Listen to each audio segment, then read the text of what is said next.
Assalamualaikum warahmatullahi wabarakatuh. Nama saya Fikri Hidayatullah. Di kesempatan kali ini kami akan ngobrol-ngobrol nih. Dan saya nggak sendiri di sini. Ada Nok Ayu sama Irma ya. Jadi kami di sini akan ngobrolin seputar tema toxic family ya. Jadi toxic family itu apa sih?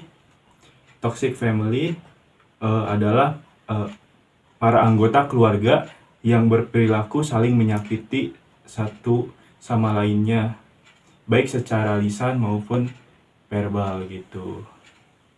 Terus kalau dari perspektif kalian, toxic family itu apa sih? Boleh dari Irma dulu atau Nok Ayu? Kalau menurut saya sendiri ya, toxic family itu lebih ke membuat mental seorang anak itu menjadi lemah gitu. Iya, membuat down gitu ya. Ya, jadi kalau menurut aku mungkin toxic family itu ya suatu keadaan di mana suatu keluarga saling menyakiti dalam tingkah laku maupun ucapan kayak gitu sih. Gitu ya. Terus kalau kriteria orang tua bisa dikatakan toksik itu seperti apa sih? Kalau menurut saya sih kriteria toxic family itu lebih ke membandingkan ya, sama masalah ekonomi sih. Maksudnya itu gimana tuh? Kalau membandingkan tuh kayak gimana sih seorang anak gitu ya di suatu keluarga dibandingkan dengan anak dari tetangganya gitu. Jadi kayak lebih misalkan anak itu punya pencapaiannya segini, terus anak tetangga tuh lebih tinggi pencapaiannya, mereka kayak kurang puas gitu ya. Ya berarti ekspektasinya tinggi. Berekspektasi tinggi gitu ya. Maybe. Terus kalau dari itu Irma? Iya, kalau aku sih banyak sih yang bisa dikatakan sebagai kriteria toxic family.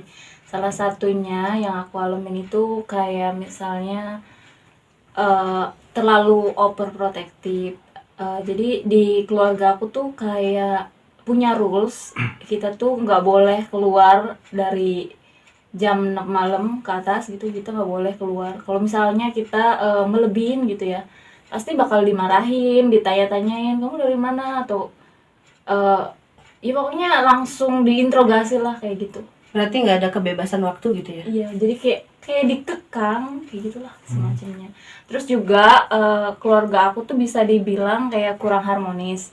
Jadi mereka tuh sering berantem, tapi berantemnya tuh mereka tuh terang-terangan di depan anak, kayak nggak disembunyi-sembunyi. Jadi kita yang sebagai anak yang menyaksikan, yang melihat tuh kayak langsung kepikiran aja, kenapa sih kayak gini, kayak gitu sih, lebih kayak gitu. Oh gitu ya. Oh ya, kalau pengalaman Fikri sendiri gimana? Ada sih sebenarnya, ada macam-macamnya.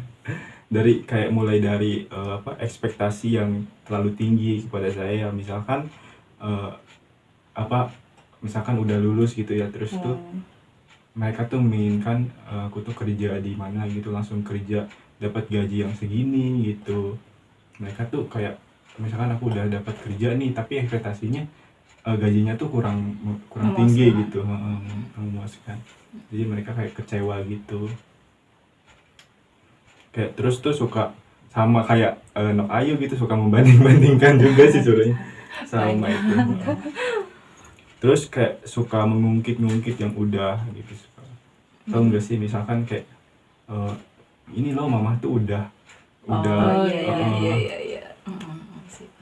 udah ngelahirin kamu, udah kayak ngurus kamu dari kecil gitu, kamu tuh harus nurut, pokoknya kayak otoriter banget lah gitu. Nah, by the way, pasti ini semua banyak sekali kan dampak negatifnya dari toxic family itu ya. Kira-kira apa aja sih dari dampak yang toxic family itu sendiri? Kalau dampak toxic family itu ya, kalau aku mah lebih jadi makin males gitu. Makin malas apa tuh? Iya, karena suka dibandinginnya tuh sama anak tetangga itu dalam hal masalah kayak pekerjaan rumah gitu kan ya. Padahal kita tahu sendiri kan anak tetangga itu nggak sebaik itu gitu kan. Cuma kan orang tua selalu membanding-bandingkan, jadi membuat kesan kitanya jadi lebih malas gitu. Kayak gimana ya, kalau itu lebih ke kita megang ini, ke ngerjain ini ngerjain itu kok nggak dianggap gitu, jadi ya udah bikin malas gitu. Jadi kayak gimana gitu ya. Pikirannya pengen keluar rumah, pengen pergi jauh gitu. Iya sih, lebih Nggak nyaman gitu sih. Jadi nggak nyaman di rumahnya gitu ya. Iya, kalau dari aku sih, dari pengalaman aku, dari orang tua yang suka berantem, aku tuh lebih kayak cenderung kalau di sosialnya itu lebih kayak minder, kayak ih kok aku nggak kayak orang lain sih, orang tuanya yang harmonis, yang baik-baik aja hubungannya, kayak gitu sih. Terus juga aku jadi kayak suka mendem sendiri kalau misalnya ada masalah, nggak percaya buat cerita ke orang, kayak gitu. Itu sih paling. Jadi banyak sekali ya dampaknya, mulai dari nggak percaya diri gitu ya. Banyak, terus malas Di rumah. jadi malas juga gitu. iya, malas ngerjain sesuatu sama malas di rumah juga gitu. Iya. Jadi nggak nyaman. Terus ngomongin dampak ya, pasti ada dong cara ngatasinnya gitu. Kira-kira apa aja? Kalau aku sih ya, kan biasa kalau dampak kayak gitu bikin orang tua makin cerewet gitu kan ya. Kalau aku mah lebih ke diem sih, ngatasinnya lebih diem. Terus sama kayak main sama teman gitu. gitu. Main sama teman atau ke rumah saudara gitu. Kalau curhat misalkan gitu sama teman, Curhat jarang sih. Jarang kalau curhat lebih ke ke teman. mendem gitu ya. Iya, lebih ke mendem sendiri gitu. Kalau udah nemuin orang yang pas baru bisa diceritain. Oke. Kalau Irma sih gimana, Mak? Enggak sih, paling aku ya sama aja sih, diem, kayak nggak bisa cerita ke orang, kayak jangan sendiri gitu ke keluarga aku yang kayak jelek atau Iya. ih keluarga ini mau ini gitu, jadi kayak takutnya ngumbar aib keluarga gitu sih jatuhnya. Iya. Jadi paling ya mendem aja sih, sama aja kayak gitu. Iya, kalau cerita harus ke orang yang benar-benar Iya, sefrekuensi gitu. tapi susah sih nemuin orang yang Iya benar sih. pas gitu. Terus tapi aku juga punya sih beberapa solusi buat kayak ngatasin dari toxic family tersendiri gitu.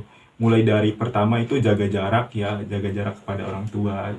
Barangkali orang tuanya itu lagi sensi nih sama kita, terus kitanya emang harus jaga jarak dulu. Jangan sampai kitanya juga emosi, orang tua emosi, kita malah gimana ya, kayak di Saling. saling nanti kan Iya. saling keras kepala gitu.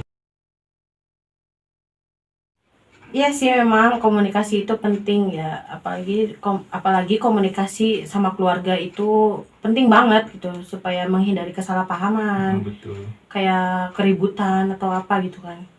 Ya gimana ya, memang kalau masalah kecil jika ditumpuk itu kan bisa jadi masalah yang besar gitu, yang nggak bisa ditoleransi lagi. Kadang-kadang emang ada yang kayak gitu. Oke, segitu aja podcast dari kita. Semoga bermanfaat dan terima kasih udah ngedengerin Curhatan kita. Oke, bye. Bye. Thank you. On my body, I'm an icon, man. I'm a girl about a 10. I should fuck her in the Benz.